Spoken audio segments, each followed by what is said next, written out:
don't mean to start on a sour note, man, but I just read online that actor Tom Sizemore has passed away. Oh, wow. I knew he had an aneurysm on the 18th of February, and that his family had him on life support, and they were making end of life decisions. So I guess they went ahead and pulled the plug, man. It's unfortunate because he was 61 and he just couldn't defeat his demons. Had a lot of substance abuse problems and things like that. He's been kind of out of acting the last few years because of his abuse issues, but he gave us some memorable performances in Saving Private Ryan, of course. War movies, Black Hawk Down. I mean, always a couple really other ones, yeah. Always a good presence on screen. Always played his role to the fullest. Very commanding actor. He chewed his scenes up, so to speak, when he was on there, and so he gave us some good roles to remember him by, and unfortunately, just couldn't get past the darkness that was behind him. And he succumbed to it through substance abuse, causing the aneurysm. And, unfortunately is no longer with us, but he has a good body of work for us to remember him by. So. Absolutely, man. Saving Private Ryan, probably the top of that list. Oh, yeah. Very, very memorable in that movie. Sad to hear. Lost an iconic actor. Mm-hmm. Yeah, no, definitely. He's one of those guys that you might not always remember his name, but when you saw him on screen, you're like, "Oh, that's that guy," And it's like, oh man, that name sounds so familiar, and you're like, "Oh yeah, I know." Was he in Heat also? Was he in Heat? That's a good question. Tom I want to say he had a small part in it, but maybe not. I know there was like 5 or 6 like really good movies that he was in. He made an appearance in Cobra Kai in 2023. No, really, I didn't know that. Didn't know that. Yeah, a lot of B movies last couple of years was issues, but definitely appeared in some big films. Like we said, Saving Private Ryan is probably top of that list easily. Then Black Hawk Down is up there. Yeah, his career the last few years is just full of B movies and stuff. Unfortunately, as he fought his problems. I'm not. He played a DEA agent in Point Break. Yeah, I realize that. Wait, the original or the remake? The original. Oh, yeah, that's right. He is in Point Break. Natural Born Killers. He was in Natural Born Killers. Wyatt Earp. Heat. Yeah. Yep, he was in Heat. He was in Heat. Okay. Michael Cherietto. Yeah. Okay. So, he worked with some big actors in, man. Enemy of the State. Yeah. I mean, so you look at that list, man. This is a character actor who worked with Gene Hackman, Tom Hanks, Stallone, Brian De Palma. Pearl Harbor. So he worked with Affleck and Al Pacino. I mean, this guy, quite a career he made playing the character actor. So, but Tom Sizemore no longer with us as of tonight, man. So sad. We didn't mean to start the show on a sad note, but it's important to pay our respects and our tributes to a guy who gave us some good roles in movies, and that's what we do on this show. So yeah, man. But other than that, man, it's been a week. Man, I'm tired. Not gonna lie, but I've got my energy up. I'm ready to do the show. It's just I got vacation the week after next, and God dang it, I'm ready to just kind of rest. Me too, man. I'm ready to just do nothing.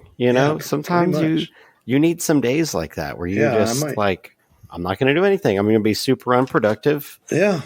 Hey, and almost every Sunday for me, man. Other than editing the show, Sundays are my day where I really, I try not to do much. I mean, I'll kind of clean the house up and do some laundry, but I gotta have that day once a week, man. Otherwise, I'll fucking just like lose my mind. It's like, yeah. I think it's healthy to have that kind of time. You just don't do anything, super, stressful. Don't worry about it. Anything. Just kind of, have your beer at 10 a.m. or whatever after you, just sit out in your lawn.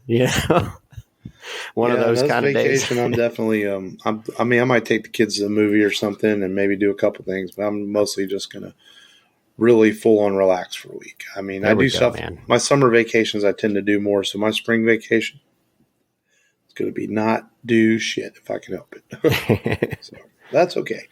But this is the Rebel Radio podcast, and welcome officially to the show. And I just want to say thanks for everyone that's listened to us the last few years, man. As we're almost to our another anniversary date, man. We've been doing this for a long time now, and it's like 337 episodes, and it's just another milestone's coming up. It just made me think about it because I the server space, or not the server space, but the URL for the website was due this week. It's like $15 for the year or whatever, and I was like, man, it's already been another year going by on the show. So it's we're getting to that point, man. We're gonna be like 10 years old before you know it. I mean, oh yeah, man. The actual Rebel Radio in existence is over 10 years old. Back when we did as an internet radio show, and but as a podcast, man, we're gonna hit 10 years here, and I think a couple of years we're away. I think if we make it that long, we'll see. I think it's actually next year. It might be. I have no reason to see why we would stop. I don't think it was 2014 we started. Yeah, I think it was, man. I think it was 2014 in February. I think it was February of 2014. Well, I'll have to go back and look because I have the dates all on the website. But we are getting to an elder age for a podcast, that's for sure. And you can always find all our episodes at the rebelradiopodcast.com. And well, the website only goes back to like episode 80, I think, when we launched the website officially. But our archives, there is an archive link there. You can find all the episodes on our Podbean account. So if you want to listen to those early episodes that are not very good. But we've definitely come a long way from there. Definitely, man. We really had no fucking idea what we were doing when we first launched the show. We're just honest truth. We're like, oh, let's make a podcast. Yeah, that sounds like a good idea. What do? I don't know. We just fucking talk about shit. Yeah. And, so, but it's worked out well, man. It's still a lot of fun to do. And so it's good. Man, but this week, I've been so busy, man. I didn't really have a chance to watch any movies like last week. And I actually watched Ambulance and All Quiet on the Western Front. This week was just a couple of shows, man. And I want to get into this right away, man, because I know you watched it too. And the Mandalorian is back. Season 3 finally premiered after 2 years since season 2. We had the Boba Fett interlude in between last year, which had a season 2.5 in the middle of the Boba Fett show for Mandalorian. Yeah. But my first thought on the season premiere of Mandalorian is in the first 5 minutes. This is definitely, I didn't realize how much of a comfort show this has become in just 2 seasons. It's like, wow, this is great to be back in that familiar universe and familiar faces and familiar friends. And it's just another sign of how much I fucking love Star Wars. And, I did enjoy Andor, but I didn't get that feeling from Andor. Yeah. I got that feeling. I know people didn't like Boba Fett as much, but when I watched Boba Fett, I got that feeling of being in a familiar universe. People, familiar friends. I got that feeling with Obi-Wan, familiar universe with familiar friends. Andor didn't give that to me as much until closer to the end of the show. And Mandalorian is like that, man. It's just good to be back. And it's we're going to go into some spoilers here, but the episode's been out. By the time y'all hear this Monday, the episode's been out almost a week. So you've had time to watch it. Did you get those pictures I sent you? Those non-spoiler pictures? Yeah. Stop trying to be like the internet dorks, Matt. That's all okay. I have to say. Don't be gay. Don't be gay? Yeah, okay. Don't be gay. Oh, man, was that not politically correct? You know what? Whatever. Who cares? I'm tired of woke culture. I'm going to say what I want to fucking say. But, on another note, I apologize to the possible any gay listeners that we have. But sorry, Frank. Yeah. Poor Frank. But yeah, so it's a pretty, man. It takes place. There's some time has passed, I guess, in season 2, as they immediately within the first 20 minutes we find out how they wrote out Gina Carano's character, that she's now working with Republic Special Forces after her vocal incident, I guess, or you could say, or getting fired by Disney. We won't really get into that, but everyone knows that she was let go. So they wrote her out of the story, and we find out that Mando is looking to find his way back into the Mandalorian order of things, and so he's on a quest to do that. But by doing that, he needs to do a few things. He needs to return to Mandalore to see if the fountains, the mines, or if he can even access a planet, because he's been told all this time since the purge that it's poisoned and no good. And but in order to do that, he needs droid help. So he wants to. He goes back to Navarro and says, "Hey, I need IG-88, who's now been turned into, or IG-11, who's been turned into a statue." And kind of like a Rocky statue, right? And he's like, "Well, we now bring back to life." So this crazy thing happens where the droid almost goes back to his programming and tries to kill Grogu. There's like really a Pet Cemetery kind of thing, man. Yeah, you know, they try and bring him back, but he comes back in his original program, and he's destroy. Yeah, I love the joke they threw in there too, because people around the world still call him Baby Yoda, and what's his name? Carl Weathers' character. Fuck, man, what's his name? Moff Karga? No. Oh man, why is his name escaping me? No, it's not Graham. Moff. No, sorry. Superior. Grief Karga. So he tells Grief Karga his name is Grogu, and Karga is like, "Oh yeah, if you say so." So yeah, he makes a joke. He goes, "Oh, if you say so," kind of like everyone else. You know, they just ignore that he's like, Baby okay. Yoda. And then he just says, "This creature." Yeah. and stuff like that. And I thought that was kind of funny how they threw like a joke in there after everyone calling him Baby Yoda. I mean, I still refer to him as Baby Yoda. I forget that it's Grogu, you know? Oh, yeah. And the child, you know. Yeah. And wasn't in the opening sequence, man, where they're fighting the big monster that comes out, we're seeing the gator, baby. Dude, did it kind of remind you of like Star Wars Galaxies back when we played everyone trying to kill a crate or something? Oh, yeah. It was like, man, there's been a lot of Galaxies vibes throughout Mandalorian's 2 seasons so far. I'm like, man, this feels like someone's played that game that we played back in the 2000s. Yeah, going through this on the scoot bike through the desert and all kinds of stuff like that. Yeah, and I could see that.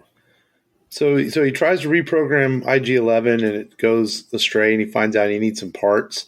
So it gives him a quest on top of his quest, and we see him leave and Navarro to go find this part he needs, and he stops by and visits Bo-Katan, and she's kind of pissed off at him, and because she basically has no power anymore. Everyone left her, and so she basically gave him the cold bitch shoulders, like, "Oh man, no, you're tough shit." You know, basically, it's how I felt. She gave it to him, and so he leaves and continues his quest onwards towards finding this part he needs to fix IG-11, and. Am I missing that? It's kind of what happens in the episode, pretty much. Yeah, that pretty much a cool space battle. It was nice to see a cool space battle finally. You know, sometimes with the pirates, doesn't. Yeah, sometimes Star Wars doesn't do enough space stuff. It's called Star Wars, and it all takes place in the ground. So it was kind of cool to see that space battle. Against the pirates, and he takes them out with some clever piloting, and of course Grogu has a lot of little cute moments in it as he does little things, and then. Towards the end of, or at the beginning when they're flying through hyperspace, I love the nod to Rebels with the space whales. That was really cool. I mean, it's obviously some foreshadowing there, as we know they've cast Ezra and Sabine and some of these shows, Ahsoka and stuff, that these characters are going to show up. So I thought that was a nice nod to Rebels and some foreshadowing to the return of Ezra possibly in the future shows. That would be cool. I'd like to see something like that. I also think it was a cute moment when Grogu grabbed one of the even smaller creatures than himself, and he was like picking it up like it was a friggin' kitten, you know. Oh, yeah. And he's like, "Wah!" and I like the little comedy aspect there between Carl Weathers and Pedro Pascal, where you know that those tiny little mechanic aliens are trying to explain what they need. Oh, yeah. And he's hearing that, he understands them, and he's like, "They're saying this," and he's like, "I know," and then he does it again. "They're saying, I know," and then he just looks at him finally, and he's like, "Okay." The Babu Fricks. Yeah, aliens. The Babu Frick from Rise of Skywalker. Yeah. That was funny, and yeah, those little aliens from Rise of Skywalker. Pretty kind of cute and scruffy, I guess. Kind of like a little terrier, I guess. You know, it kind of looked like an alien if it was a terrier. And then Grogu, man, just trying to grab one of them. It's not quite as cute as and weird as whenever he was trying to grab the eggs. That was pretty funny.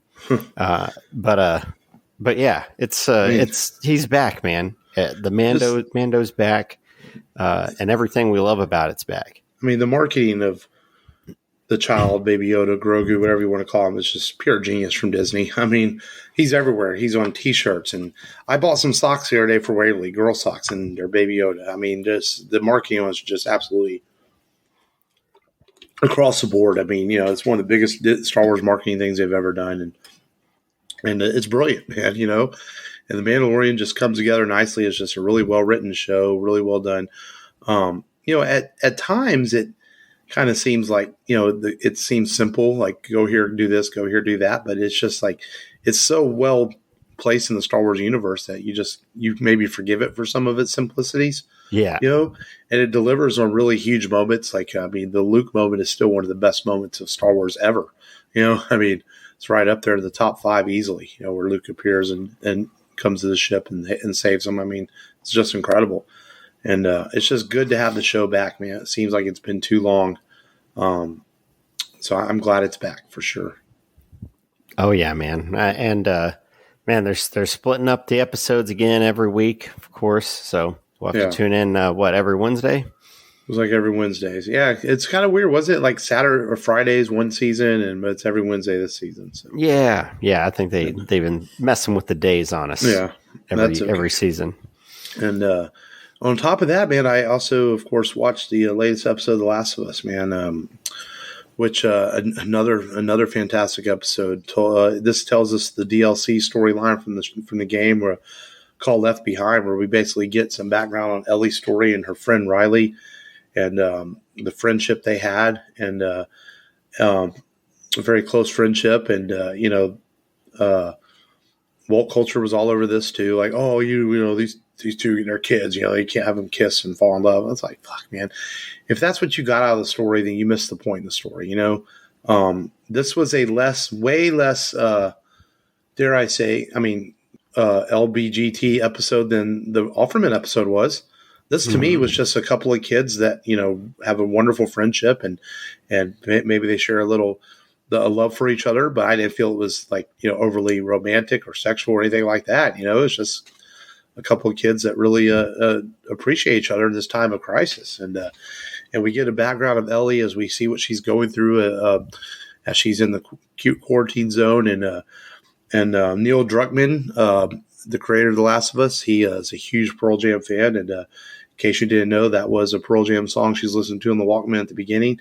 And in the game, Joel actually sings to Ellie in part 2 a song from their album Lightning Bolt. But Lightning Bolt didn't come out till 2015 or 16.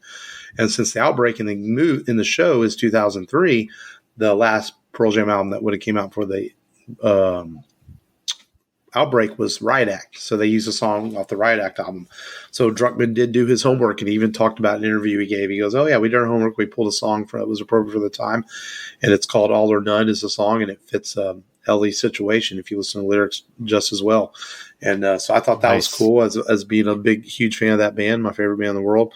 So the Ellie's a PJ fan, so I'll take it. Makes me like her even more. And there you go. So we see what her struggles in the QZ as she's trying to go through their almost like a military program as they learn to be leaders in this new world and things like that. And her friend Riley, though, asked her to hey, come hang out with me after hours. They're not supposed to do it. But, Riley, she hadn't seen Riley in a few days, and she finds out why as Riley has been training for a new position. They're going to send her away. So they want to have a good time together last night, and they take her to a mall, which the electricity still works. And, they just enjoy themselves. I mean, they're enjoying some we take for granted every day that we can go to a mall or something like this. But in this world, they've never seen anything like that. So they go and they enjoy their time in there, just being silly, taking pictures, which is right from the game, or riding the carousel and things like that. just have beautiful moments together. You know, what might be their last night hanging out together is they're going to be separated. At this point, they only know they're going to be separated. But then tragedy is true to this show, man. This show is going to, man, the game does this too. The game pulls you together and breaks you apart. And the show is doing that too, man. It's pulling you together and breaking you apart. And, you know, they get attacked by a infected while in the mall, and we get to see how Ellie got her cut on her arm, and but unfortunately Riley is bitten too, and you know, and we don't see Riley die, but they say, hey, let's spend our last moments together no matter what, and you can make your assumption from that you know, Ellie probably had to kill Riley because she says she told Joe it's not the first time I've had to kill someone. And I think it plays back to that's probably what she had to do as Ellie goes on and survives. And so it you know, it makes you smile and it makes you appreciate their friendship for each other. Then it rips your heart out at the end of the episode, which is The Last of Us has done a hell of a good job doing that for the first 8 episodes, you know, pulling at your heartstrings. And man, I thought it was a really well done episode. I know I read people say, oh, it was boring, not much happened, but man, I think at this point, you're missing the point of the show if you're thinking it's going to be zombie action every week. And we did talk about that last week, how we wish there was a little more zombie action. Oh, they don't even call them zombies, infected action or things like that. But then I'm really starting to realize that the story they're telling is the human side of this. And I was really thinking back to the game. And the more I think about the game, really is about the human side of it too, that the infected is just part of the journey, so to speak. You know, it's not the important part of the story. But I thought it was a wonderful episode, and you know, even if it was sad at the end, and then you know, at the end of the episode, it's left where we see. I thought it was a beautiful moment as Ellie's holding Joel's hand as he's recovering from his wounds, and she tells him, you know, I need you, you know, and we realize how much at this point that Ellie is lost, and she really, you know, needs Joel to be there for her. Yeah, no, I know. It's a character developing episode.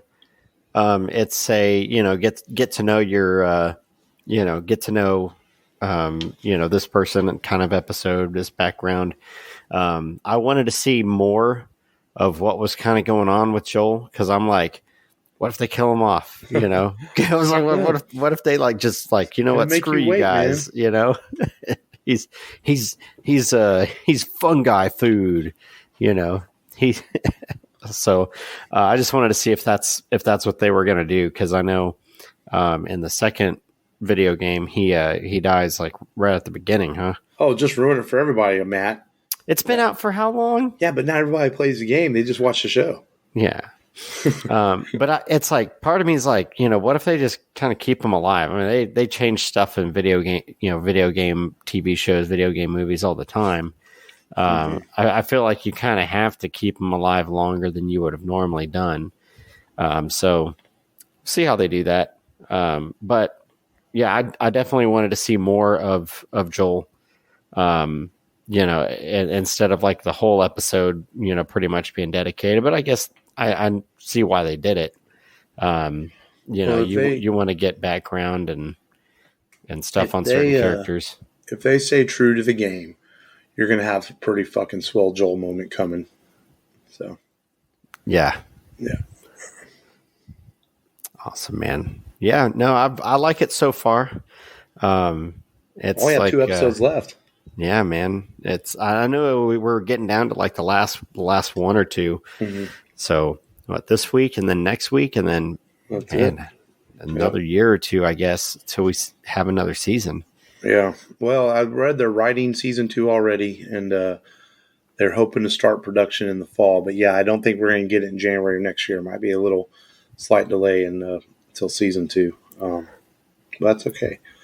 But yeah, man, you know, that's what I checked out this week, man.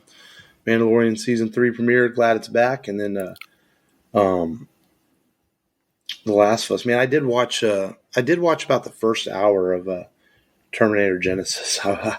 Because, you know, I've been on this Terminator kick lately, and I was kind of revisiting it to kind of get a fresh perspective on it. And I've only made it about an hour into it. And this was kind of last night I was watching it. And, I don't know. If I remember correctly, the movie falls apart in the last half because the first half's really not that bad.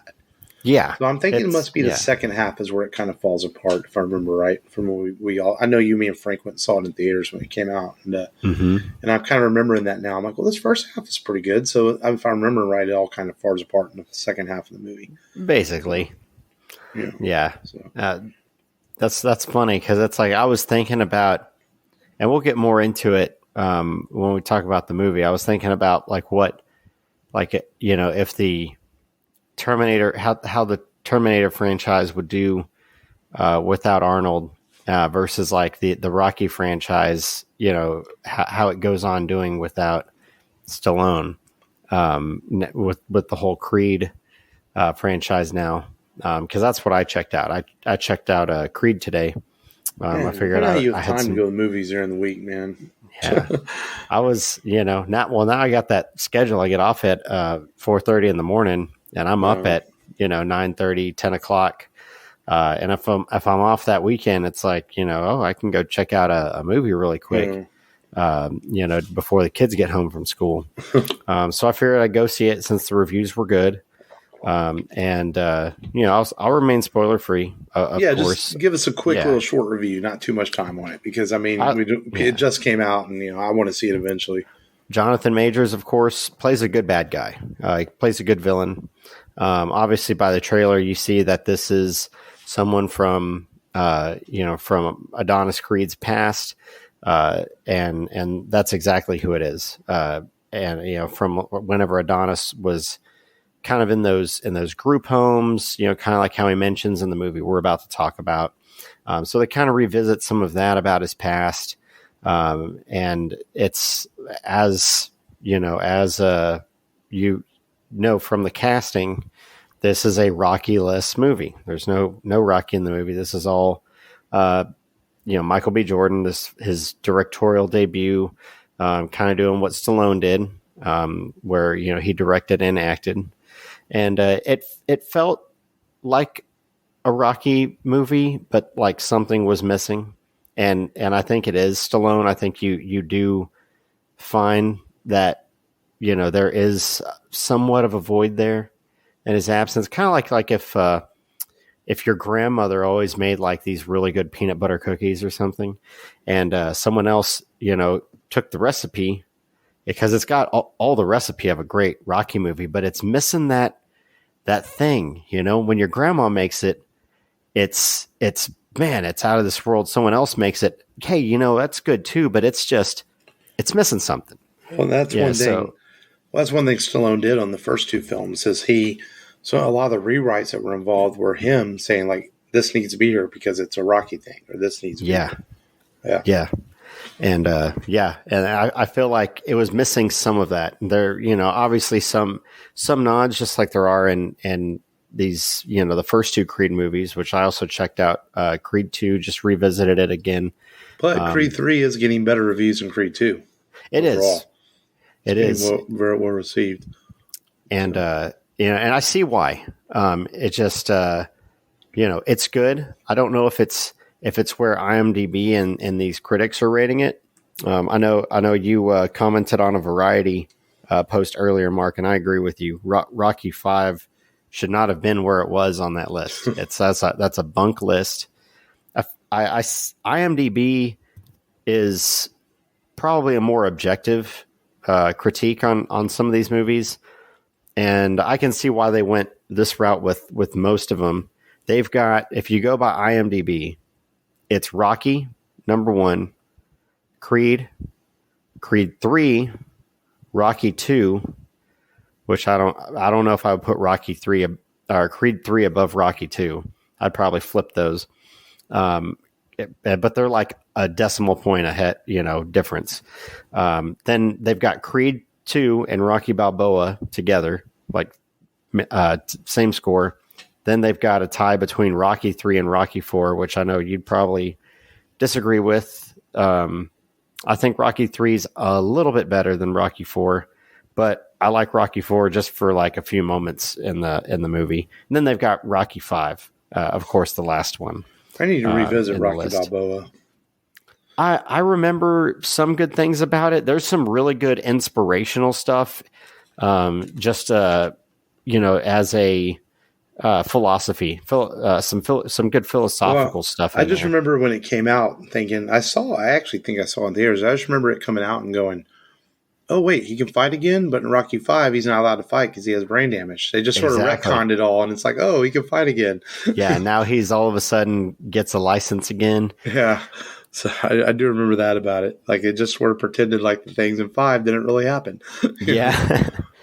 Yeah, there are things in 5 that didn't work for a number of reasons. There's a lot of hip hop in the Creed movies, and they tried to put that in Creed in Rocky V, and it just didn't work. It didn't feel right. It works for the Creed movies, so yeah. But it's a good segue into what we're talking about today. Yeah, on that note, man, I think we'll save the news for the after the featured film today. We'll remix things up a little bit. And let's get into the featured film then, because since we're already getting into Rocky territory, and we wanted to go back and revisit the first Creed this weekend, as the third one's hitting theaters, and we just felt it was the right time to go back and talk the beginning of Adonis's journey in the 2015 film Creed, directed by Ryan Coogler, who had previously directed Michael B. Jordan in Fruitvale Station, another wonderful little movie that he made. And Coogler had this idea for a couple of years, to be honest. He had written the script. He had a script treatment, and he wanted to revive the Rocky franchise with Creed, and he wasn't going to do it unless he had Stallone's blessing. And the script went through some rewrites. From what I read, there were some scripts that didn't have Rocky in it, and there was a script that had Rocky in it, but Coogler really wanted to do the one with Rocky, and Stallone was real just no for a long time. And he finally, through Coogler's persistence, sitting down with him and saying, hey, man, we can do this. And Stallone finally bought into it. And he said, you know what? You're right. I think it can work. And Stallone finally signed on. And Coogler, I read somewhere that said he was like a kid in a candy store jumping around saying, yes, Sylvester said, yes, let's do it. He was so excited to finally get the movie made because it was kind of a passion project, Ryan Coogler's. And it shows on screen, man, that it's a passion project because he treats the character of Rocky and this franchise with a lot of reverence, and it's really well done. But basically the story is, to summarize the film, is we meet first few minutes of the film, we meet a very young Adonis, is it Johnson at the name? Johnson. That's the last name he's using, and he's in a group home, and we are introduced to Apollo Creed's his wife, who was played by the original actress from the Rocky films, and she goes to visit Adonis, and he doesn't know who she is, but we find out very on that this is Apollo's illegitimate son.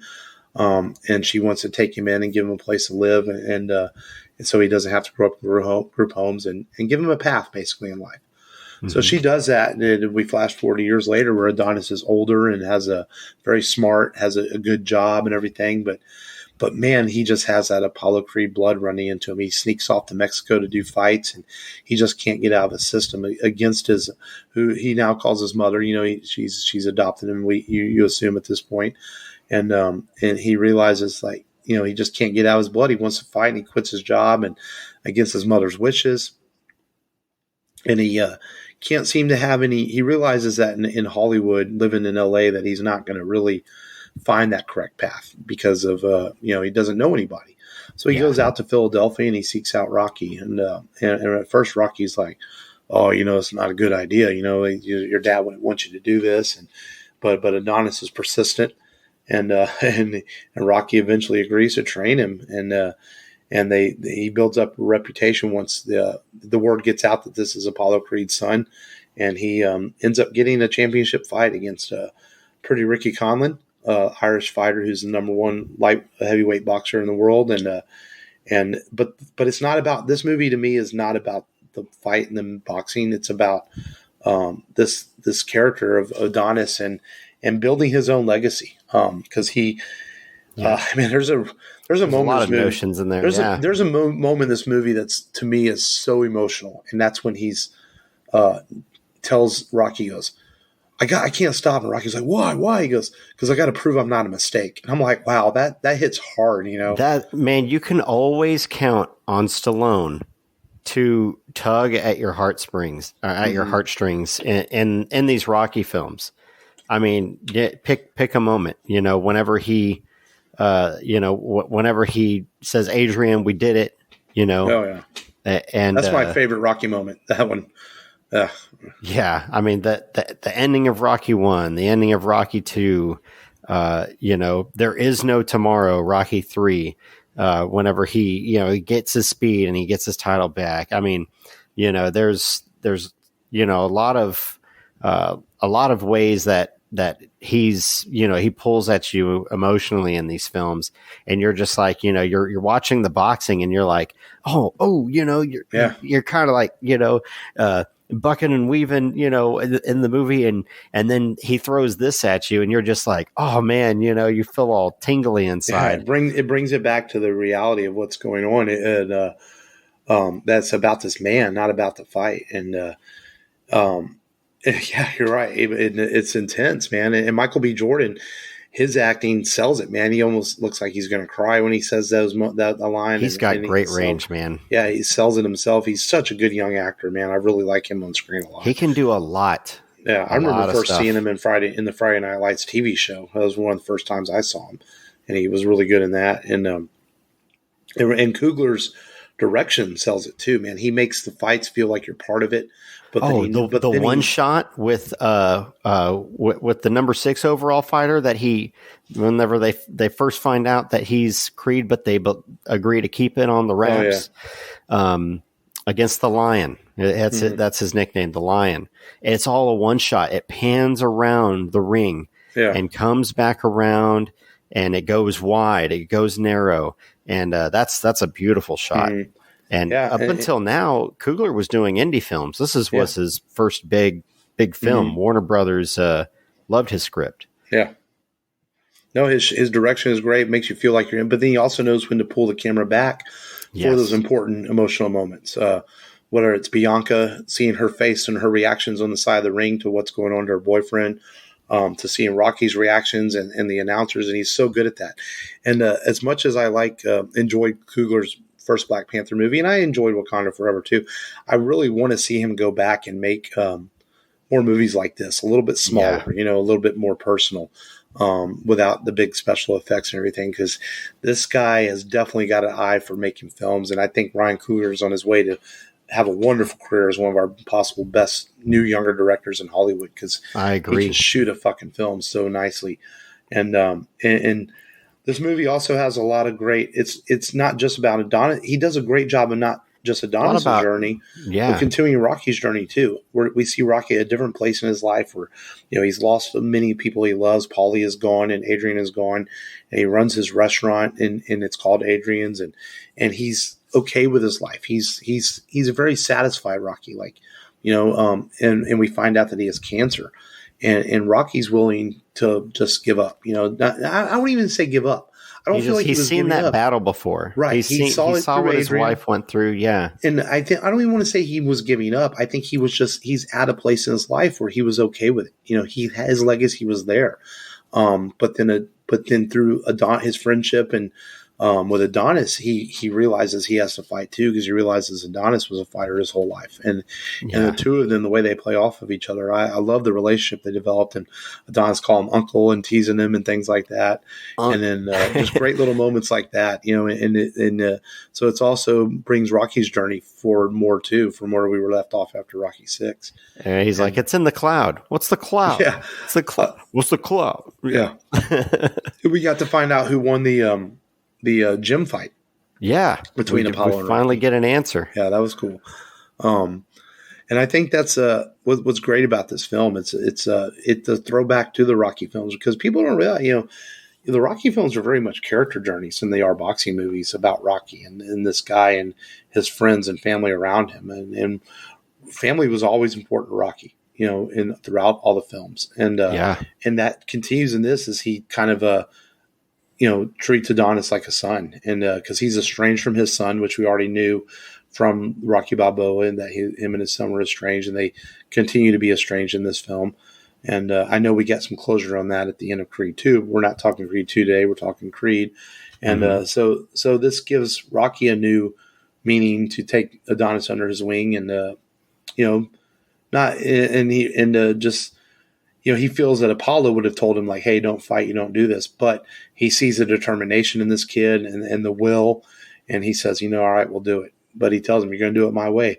And I love the throwbacks to the original Rockies where he's chasing the chickens and he's like, chickens must be getting slower. Chickens must be getting slower. Yeah. Yeah. Just one great little moments like that. You could tell without a fucking doubt that Coogler strongly did his homework when he wrote this script. And I know Sylvester came in, and I know Sylvester added some stuff. Like I think I read that the gravesite scene was added by Stallone. He's like, hey, Rocky would go pay respects to his friend Paulie on his birthday and visit his wife. And I read somewhere that Rocky did add that scene in, and Coogler was all for it. He wanted to listen to what Rocky had to say, or Sylvester had to say. I called him Rocky. And he's both. Yeah. So I think they added some stuff like that. And Sylvester Stallone's legacy is already sealed as being Rocky, but I think the Creed movies have added to it and have sealed it even more. It's such a great passing of the torch too, from Rocky to Adonis Creed, and now we're get his journey that he goes on, and then now Creed 3 is in theaters, and we'll get to continue that journey and see where he goes, and if it's successful, I would imagine they'll continue to make these films and give Creed his own legacy in movies, but it starts off so strongly. I mean, this first Creed film was, and I kind of dismissed it. I'm not gonna lie, when it came out, I was like, do we really need a Creed film? And then word of mouth started coming. I heard how good it was, and I didn't watch it till it came out. And I think I rented it because you could still rent movies on Redbox or Netflix back then. Yeah. And I remember watching it and just being so enthralled by it, and remember kind of cheering the screen at the end. And then there was another throwback to Rocky where Adonis doesn't win. Rocky didn't win that first fight. Adonis doesn't win. He loses by decision. But he earns the absolute respect of the world. Even Conley comes up to him afterwards after talking so much shit about how he's not real. He's just doing it by name, and he earns Conley's respect by going 12 rounds with him, and then the whole arena is shouting Creed, Creed, Creed, and it just brings Adonis's journey full swing that he wasn't a mistake, that this was the right thing to do, and they could have ended this series right here. I mean, honestly, Creed stands alone as its own film. Wonderful scene at the end of the movie where Adonis and Rocky go up the stairs, and that Rocky famously ran up in the Rocky films, and they're just standing there having a moment together. And they could have ended it right there, and not did any more, and it would have been perfectly okay, But we have continued Adonis' journey. Yeah, and I know Stallone. He said it was very humbling playing the part of a cancer patient, basically, in that going up those steps and having to do the scenes in the hospital. He's like, man, this is what normal people go through every day. He's like, well, this is what everyday people deal with, and he said it was very humbling having to be put in that position and experience that. He uses, his son died, during this film. He had a heart attack, and he was so distraught over it. Another reason he didn't want to do it. Yeah. Yeah. And but Coogler convinced him that this film could be his tribute to his son, because as this movie has all throughout a lot of father and son themes, being there, going the distance, and all of that. And, Rocky is very much a father figure, to Adonis in this film, and they are family. And, he's there, because Apollo can't be. And he's said this before, Stallone regrets, killing Creed in Rocky IV. He has said before, man, I wish I would have made it to where he was just badly crippled and he took the role of Mick, basically, going forward. But, I feel like this movie, and Creed 2 redeems Rocky IV. Makes it more in the span of things, more than just a revenge story. Yeah. And gives it more purpose. So it's, this film does a lot of good things. Yeah. And another thing that Coogler chose to cast real fighters to fight against Apollo because he wanted a sense of realism to it. Mm-hmm. And we have even, and now another thing, Rocky or Sylvester Stallone was nominated for Best Supporting Actor for his second time. He was nominated for the same character, which was interesting. He should have won. Also, we haven't even talked about Tessa Thompson and how good she is. I mean, Rocky always had Adrian as his person that brought him down to that level, and we get Tessa doing her thing, playing Bianca, who keeps Adonis, level-headed. And and Tessa's great in the movie. Yeah, she told Coogler that she didn't want to just be a pretty face. She wanted to have some kind of a purpose, and she has her own journey. She has her own business. She has her own struggles, aside from Michael B. Jordan's character struggles, and she's there as comfort for him. He needs her. Because he turns to her whenever he has trouble. When Rocky Rocky says that he shouldn't basically care about him because he's just just a guy to him, basically. That hurts him, and he needs her to talk to. He needs her to lean on, and that's what the sport is all about. The sport is all about leaning on people. You lean on your trainer, you lean on your sparring partners, and you definitely lean on your significant other. I mean, every great boxing movie, Southpaw, every Rocky film, there's been, Apollo had Marianne, and of course, Rocky had Adrian, and everyone has their purpose. She wanted hers to be in a different way, and I felt like she is a little bit different, because she has her own struggles, and so her chemistry with Michael B. Jordan's Adonis Johnson is great. I think their chemistry on film super believable, and they're great together. Just a great performance between those two. Yeah. No, definitely, and I think this movie works so well because of that a great script, first off, that pays tribute to the other films, but also becomes its own thing and sends Adonis on the beginning of his journey. It's well directed, well shot by Ryan Coogler and his cinematography team, well acted across the board. It just tells a really good story that's uplifting, And you can watch this with the whole family really and enjoy it. And it has some adult themes in it, but nothing that I don't think children could handle. Mm-hmm. And you find yourself kind of cheering at the end, like you do most Rocky movies. You find yourself kind of applauding the main character of Adonis and his journey, and you feel satisfied even when he doesn't win the fight. You're not. Just like the original Rocky, you weren't really upset that Rocky lost. You're not really upset that Adonis loses the fight because you realize the journey that he's been on is more important. Yeah, and there's a bigger picture there, and and it also sets the precedent that the film is not about winning, because that's not your opponent, and Rocky gives that philosophy to him when he has him look into the mirror and he says, "You see that guy staring back at you?" He's like, "I believe this in life, and I believe it in boxing. That's your biggest opponent." Yeah. And it's about getting over your own doubts, your own obstacles that you create for yourself, and going the distance, whether it's 12 rounds, whether it's confidence, you name it.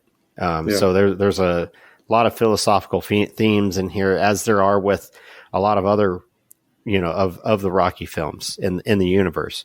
Rocky V, mixed speech.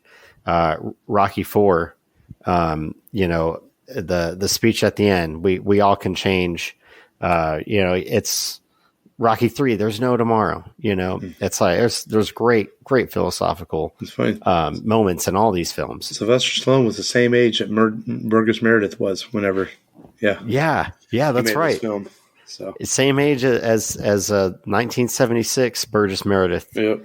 Which is cool. Crazy because Burgess looks a little bit older. than Rocky. Probably a bit of a rougher lifestyle back then. I imagine Burgess, doing some drinking and partying and all those westerns and playing the Penguin, all those things he did. There's lots of images out there of him and Cesar Romero hanging out, smoking stogies and drinking. I'm sure while filming Batman. So I'm sure it was quite a different lifestyle back then. But hey. Overall, though, man, Creed is such a solid movie. It's just so well done, and it's funny. They just hit HBO Max on Wednesday, so I actually was looking at HBO Max. I'm like, oh, Creed's on here, so I watched it Wednesday night because it wasn't streaming last week when we started recording, but they put them on HBO Max, I guess, in time for the new movie to come out. So, but man, such a good film. If you were hesitant about watching Creed, you're like, oh, I was done after last Rocky. You should give it a chance because it really is a really good film. Yeah. Well done. Yeah, man. And it just I know Rocky 5 is the redheaded stepchild, but it just reminds me of that speech that Mick gave. And he said, I believe, he's like, nature's smarter than people think. Little by little, we lose until we just say, why the hell am I even living anymore? And he says, and then I look at you, kid, and I've got reason to go on. He's like, and I want to do good by you, and I will do good by you. And not when I'm done with you, not only will you be able to fight inside the ring, but you'll be able to take care of yourself outside of the ring.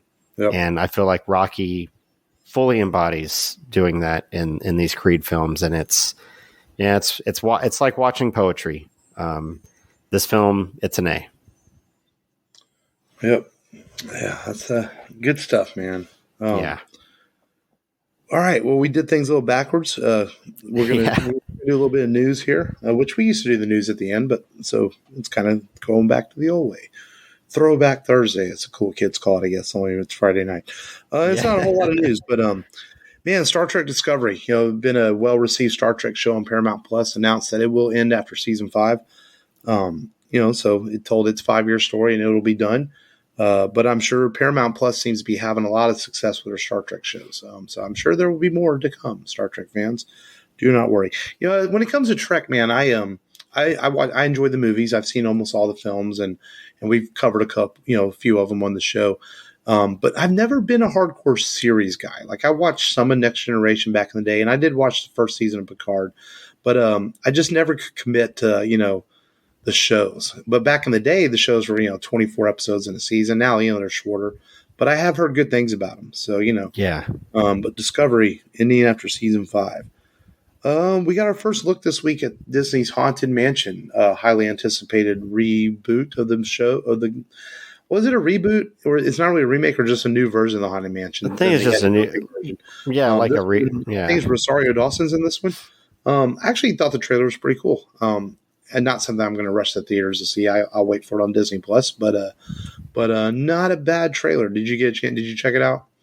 I did not get to check it out, but. I did mention I never saw the first one. Yeah, I don't think I ever did either. I'm curious. I need to watch the first one so I can see. I know there's a lot of people that love it. Yeah, so we'll see. Yeah, it's very popular, man. So there's this. It definitely has its fan base. There is going to be a Stranger Things prequel stage show, which is apparently going to tell the origins of Vinca. Interesting. And I guess they're gonna film it and air it as a Netflix special also. Weird, I guess. It's like a stage show and it's considered part of the canon of the show. So take that information as you want. Yeah. Like I said, not a whole lot of news. A couple more quick things. Super Mario Brothers, you can now see it on April 5th, 2 days sooner. It's going to come out Wednesday instead of Friday. And then there's been rumors going that Warner Brothers is looking to do a Batman Beyond film, similar, maybe not the same animation style, but kind of like a Spider-Verse, like their version, DC's version of a Spider-Verse film, possibly Batman Beyond. As it's been Batman Beyond has been a highly requested film version for many years by fans, and so it looks like DC's highly considering possibly an animated version of it. I really liked watching it. So yeah, it's a good show. It took some time to grow on me as a hardcore Batman fan, back in the day, but I came to appreciate it, and I actually own it on Blu-ray. I bought it when it came out. And, nice. So I have learned to appreciate the show a lot more than I did when it first came out.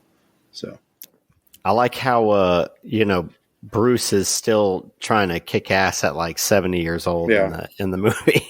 And he still has his wits about him. I like how they don't make him decrepit. He's just aging simply. Yeah. And Terry, I like the character of Terry. It's kind of weird that, he's getting most of his power from the suit. Suit has some agility enhancers in it and strength enhancers because I think he's basically a jock. Yeah, he's more scrawny. Yeah, a little scrawnier.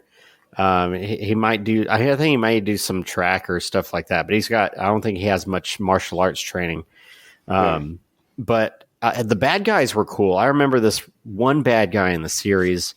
She had she had a sword that could cut through like friggin' blocks of concrete, and he's like trying to, dodge her sword, and she's like cutting straight through like solid trees and stuff like that. So some cool bad guys. Yeah. But if done right, I think it could be pretty cool. Yeah, we'll see if the rumors are true and what happens with that. That's all the news. Like I said, it wasn't much. It was okay that we saved it for after the featured film before we get out of here tonight. And before we get out of here, let's preview next week's movie, as it is Oscar season. The Oscars are next Sunday night. And I'm not I used to be kind of an awards guy, but now I just kind of casually see who wins and stuff like that. A throwback to the beginning of the episode where we were talking a little bit about Saving Private Ryan and the loss of Tom Sizemore. I could never forgive the Academy for never letting Saving Private Ryan win Best Picture. I've been upset for 20 years over that. So I kind of take the Academy with a grain of salt. But this year is one of those few years where I think it's going to be really interesting, because I think this movie that we're going to talk about next week might win the big award, and deservingly so. Now, when we did our top 10 movies of the year, I had this movie at number 3 as my favorite movies of the year. But that doesn't mean I don't think it's not deserving to possibly win Best Picture, because I had Batman at number 1, Top Gun Maverick at number 2. I had this movie at number 3, but I absolutely do think this movie is very worthy of winning Best Picture if it wins, and that is Everything Everywhere All at Once. Mrs. Wang. Mrs. Wang. Mrs. Wang, are you with us? I am paying attention. Now, you may only see a pile of receipts, but I see a story. I can see where this story is going. It does not look good.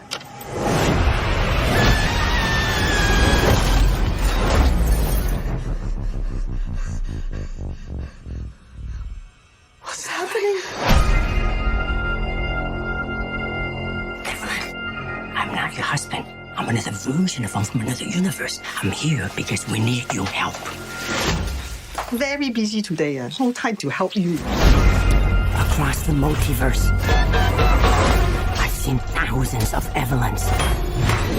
You can access all of their memories, their emotions, even the skills. There's a great evil running throughout the many verses. And you may be your only chance of stopping it. Don't make me fight you. I am really good. I don't believe you.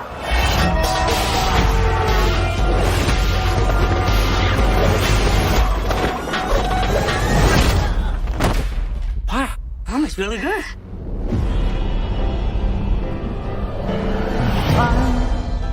He's waiting in the wings. The universe He speaks of senseless things. is so much bigger Written you and than you realize.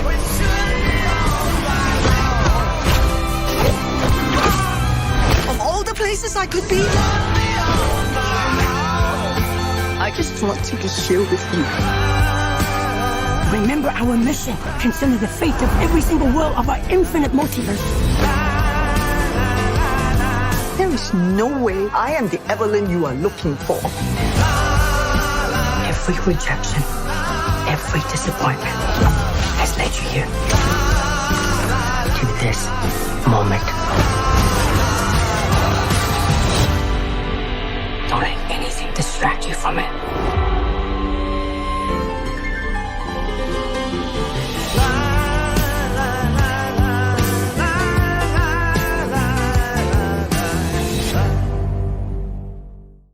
just a movie that kind of came out of nowhere last year and took the world by surprise. And a lot of people have fallen in love with this film.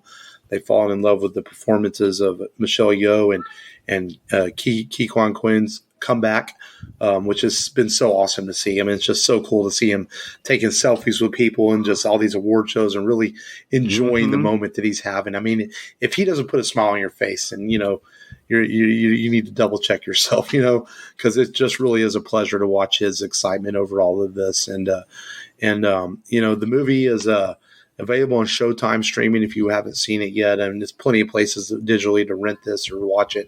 And it's worth your time. It's an incredible film. And we're going to talk about it next week. I know we talked about when we all saw it last year. We did many reviews of the show, but we're going to go full force next week into Everything Everywhere All at Once and break down the zany multiverse craziness of this movie. But it's such a thrill to watch. And another movie, just like Creed, that has a lot deeper meaning to it, that's very much about family and living for the moment and not taking any second of life for regret. I mean, that's a lot of what this movie's about.